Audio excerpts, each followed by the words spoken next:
السلام علیکم ورحمۃ اللہ وبرکاتہ۔ الحمد للہ رب العالمین والصلاة والسلام علی نبینا محمد وعلی آلہ واصحابہ اجمعین، اما بعد۔ اللہ رب العالمین کا فضل کرم اور احسان ہے کہ آج ہم نے شیخ عبدالغنی حفظہ اللہ سے بہت اچھی نصیحتیں سنی، اور اسی طریقے سے ان کے علاقے میں جو مسلمانوں کے حالات ہیں، جو ماحول ہے وہاں، اس کو بھی انہوں نے سامنے رکھا۔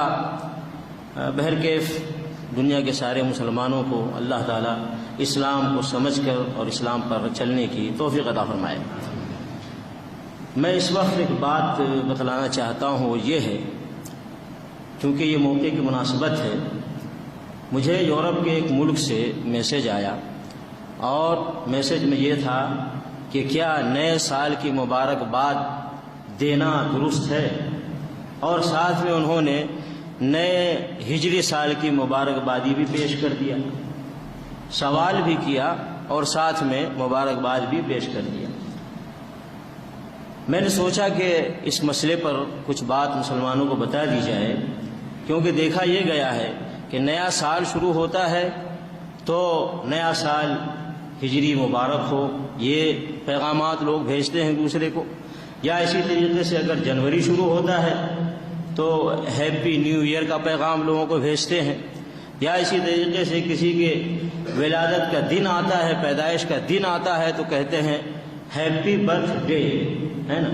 اور ایسے موقع پر لوگ خوشیاں مناتے ہیں، نیا ہجری سال آئے تو خوشیاں مناتے ہیں، نیا عیسوی سال آئے تو خوشیاں مناتے ہیں، اور اگر ایک انسان کے پیدائش کا دن آئے تو بھی خوشی مناتے ہیں، بلکہ کیک کاٹے جاتے ہیں اور پورے خاندان کے لوگ مل کر اس کو خوشی مناتے ہیں، اور ایک نہایت ہی خوشی اور مسرت کا ماحول بنا دیا جاتا ہے۔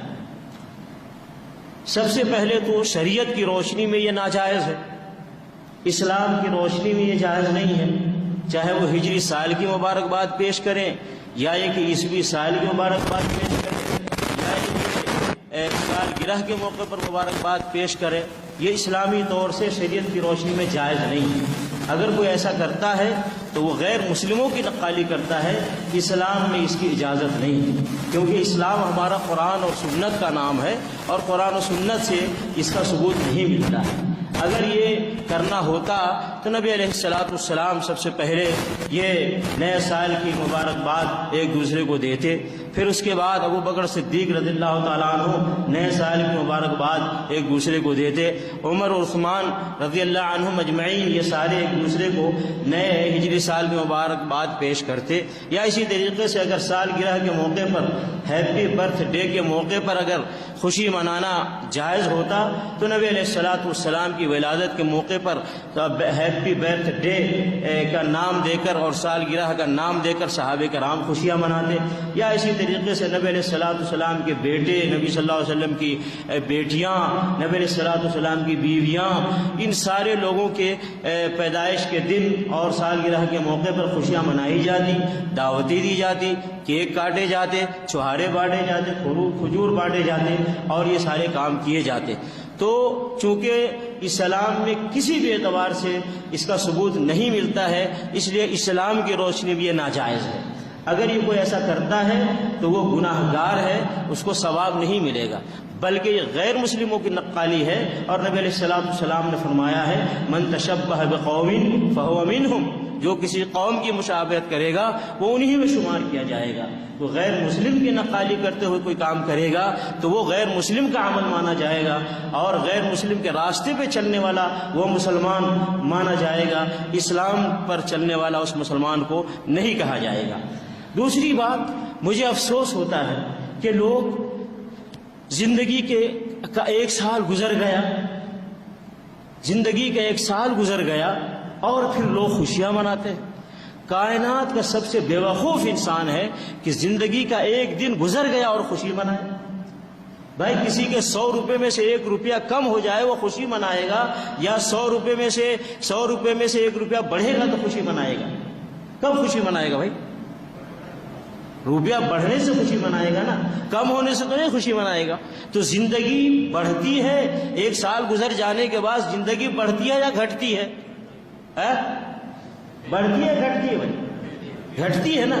تو زندگی گھٹ رہی ہے تو خوشی منا رہا ہے مسلمان، کتنی بڑی بیوقوفی کی بات ہے۔ دنیا کے اگر بدترین بیوقوف کہا جائے تو یہ لوگ ہیں کہ جو سالگرہ مناتے ہیں یا ہیپی نیو ایئر یا ہیپی برتھ ڈے کے موقع پر خوشی مناتے ہیں کہ زندگی کا 1 سال گزر گیا اور وہ خوشی منا رہا ہے۔ بلکہ بعض لوگوں کو دیکھا گیا ہے کہ بوڑھے ہو جاتے ہیں، عورت بوڑھی ہو جاتی ہے، مرد بوڑھا ہو جاتا ہے، باپ بوڑھا ہو جاتا ہے، ماں بوڑھی ہو جاتی ہے، اور پھر بھی ہیپی برتھ ڈے۔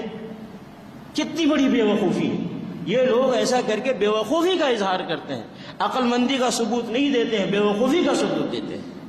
تو اس لیے میرے بھائیوں یہ سب نہیں کرنا چاہیے۔ کرنا کیا چاہیے؟ دیکھیے اللہ رب العالمین نے فرمایا ہے یا ایھا الذین آمنوا اتقوا اللہ، اے ایمان والو اللہ کا تقوی اختیار کرو، ولتنظر نفس ما قدمت لغد، اور ہر نفس کو یہ دیکھنا چاہیے اس نے کل کے لیے کیا پیش کیا ہے۔ 1 سال گزر گیا، آدمی جائزہ لے کہ جو سال گزرا ہے ہم نے نیکیاں کتنی کی ہیں، گناہ کتنے کیے ہیں، کتنے اچھے کام کیے ہیں، کتنے غلط کام کیے ہیں، کتنے کام ہیں جو اللہ کو راضی کرنے والے ہیں، کتنے کام ہیں جو رسول اللہ صلی اللہ علیہ وسلم کے شریعت اور سنت کے مطابق ہیں، اور کتنے کام ہیں جو اللہ کو ناراض کرنے والے ہیں، اور کتنے کام ہیں جو نبی صلی اللہ علیہ وسلم کی سنت کے خلاف ہے۔ اس کا محاسبہ کرنا چاہیے، اس کا جائزہ لینا چاہیے۔ اللہ رب العالمین فرماتا ہے کل کے لیے تم نے کیا بھیجا ہے، ہر نفس کو دیکھنا چاہیے۔ تو ہم جائزہ لیں اپنی زندگی کا کہ ہم نے گزشتہ سال نیکیاں کی ہیں یا برائیاں کی ہیں۔ اگر نیکیاں کی ہیں تو نیکی پر قائم رہیں، اور اگر برائیاں کی ہیں تو آنسو بہائیں، روئیں، اپنی زندگی کو تبدیل کریں، خوشیاں نہ منائیں، تبدیل کریں، چینج کریں، اور اللہ کے فرمانبردار اور اللہ کے رسول صلی اللہ علیہ وسلم کے فرمانبردار بن کر کے رہیں۔ یہ ہونا چاہیے۔ اسی طریقے سے نبی علیہ الصلوۃ والسلام نے فرمایا اغتنم خمسا قبل خمس، 5 چیزوں کو 5 چیزوں کے آنے سے پہلے غنیمت سمجھو۔ سال گزر گیا خوشی نہ مناؤ، سال گرا، تاریخ پیدائش آیا خوشی نہ مناؤ، بلکہ کیا کرو، 5 چیزوں کے آنے سے پہلے غنیمت سمجھو۔ سب سے پہلی چیز کیا ہے؟ نبی علیہ الصلوۃ والسلام نے فرمایا شبابک قبل حرمک، یہ تمہیں جوانی ملی ہے اس کو غنیمت سمجھو بڑھاپا آنے سے پہلے۔ کیا غنیمت سمجھو؟ زیادہ سے زیادہ کھلاڑیوں کا کھیل دیکھ لو، زیادہ سے زیادہ فلمیں، ڈرامے اور گانے سن لو، کیا یہ مقصد ہے اس کا؟ نہیں، نیکیاں کر کے، اچھے کام کر کے، اللہ کو راضی کرنے والے کام کر کے، نبی علیہ الصلوۃ والسلام کی سنتوں پر چل کے، اسلام کی پیروی کر کے، اور اس جوانی کے اندر یہ سب کر لو۔ کیوں کہ بڑھاپا آئے گا، تم کرنا چاہو گے نہیں کر سکو گے۔ تو جوانی میں نیکیاں کر کر بڑھاپا آنے سے پہلے جوانی کو غنیمت سمجھو۔ اسی طریقے سے نبی علیہ الصلوۃ والسلام نے فرمایا وغناک قبل فقرک، اگر اللہ نے مال دیا ہے، دولت دیا ہے تو عیاشی نہ کرو، گناہ کے کاموں میں اور برتھ ڈے میں پیسے نہ لگاؤ، بلکہ اس مال کو، اس دولت کو فقیری آنے سے پہلے، فقیر اور بھکاری بننے سے پہلے اپنے آخرت کے لیے اللہ کے راستے میں اس مال کو خرچ کر کے اپنے آخرت کے لیے کامیابی کا سامان بنا دو۔ تو فقیری آنے سے پہلے اپنے مالداری کو غنیمت سمجھو۔ وَفَرَاغَكَ قَبْلَ شُغْلِكَ، اور اگر فارغ ہو، تمہارے پاس ٹائم ہے، فری و ٹائم ہے، تو اس کو غنیمت سمجھو، اس کو عبادت میں اس وقت کو لگاؤ، قبل اس کے کہ تم مشغول ہو جاؤ اور بزی ہو جاؤ، تم نیکی کرنا چاہو تو نہ کر سکو۔